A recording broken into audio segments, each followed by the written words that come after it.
Iman, mengantarkan Siti Masyitoh dan keluarganya mati syahid, demi mempertahankan Rasulullah Shallallahu Alaihi Wasallam mendengar kisah ini dari malaikat Jibril. Pada saat, wahai ibuku, masukkanlah aku ke dalam kuali yang mendidih itu, karena sesungguhnya siksaan di dunia ini jauh lebih ringan dibandingkan yang dapat berbicara, yaitu Isa bin Maryam, Syahid Juraij, Saksi Yusuf, dan Assalamualaikum warahmatullahi wabarakatuh. Ada satu kisah tentang besarnya ketaatan seorang muslim dalam mempertahankan keimanannya. Kisah ini datang dari tukang sisir rambut yang dipekerjakan oleh Fir'aun untuk anaknya.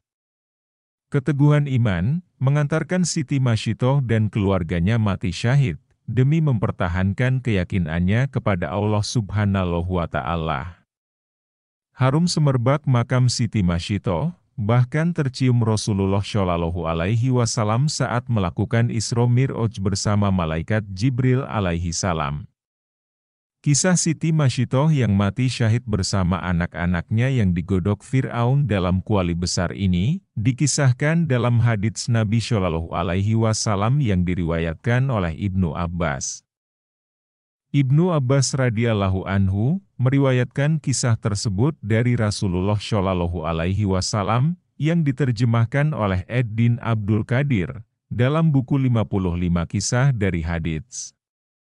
Rasulullah Shallallahu Alaihi Wasallam mendengar kisah ini dari malaikat Jibril pada saat beliau melakukan perjalanan malam Isra Mi'raj.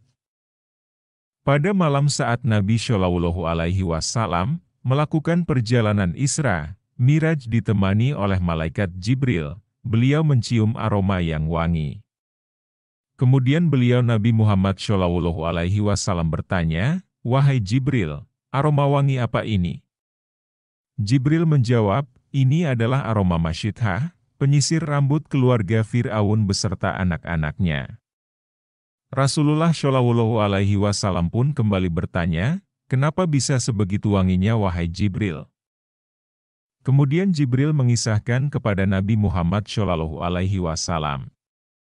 Pada suatu hari, tatkala Masyitoh sedang menyisir rambut putri Fir'aun, tiba-tiba sisirnya jatuh dari tangannya. Dengan seketika dia berkata, "Bismillah." Pada saat Masyitoh mengucapkan lafaz basmalah tersebut, ternyata putri dari Fir'aun tersebut mendengarnya. Kemudian ia bertanya kepada Masyitoh, "Apakah kamu sedang menyebut nama ayahanda?" "Tidak," jawabannya. "Tetapi Tuhanku, Tuhanmu, dan Tuhan ayahandamu adalah Allah." Anak Fir'aun pun kembali membalasnya, "Jadi, kamu mempunyai Tuhan selain ayahandaku?" Masyitoh dengan yakin membenarkan perkataan putri dari Fir'aun tersebut. Mendengar hal itu, sang anak pun mengancam Masyitoh untuk mengadukannya pada Fir'aun. Hingga akhirnya, Masyitoh pun diminta untuk menghadap langsung kepada Fir'aun. Fir'aun pun bertanya untuk memastikan, "Wahai Fulanah, benarkah engkau mempunyai Tuhan selain aku?"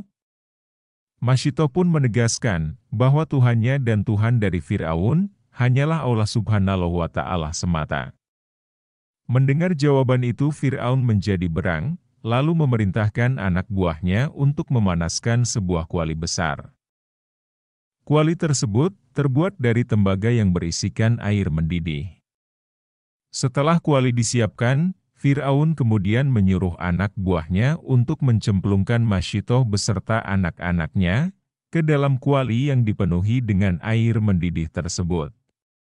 Sebelum Masyitoh beserta anak-anaknya meninggal dunia di dalam kuali besar itu, Masyitoh mengajukan permintaan terakhir kepada Fir'aun. Masyitoh mengatakan bahwa ia mau tulang tubuhnya yang sudah hancur nanti akibat didihan air panas, dan tulang belulang anaknya, agar dikebumikan bersama dalam satu kafan. Fir'aun pun menyetujui permintaan tersebut. Akhirnya, satu persatu, anak-anak Masyitoh pun mulai dilemparkan ke dalam kuali mendidih tersebut dari hadapannya.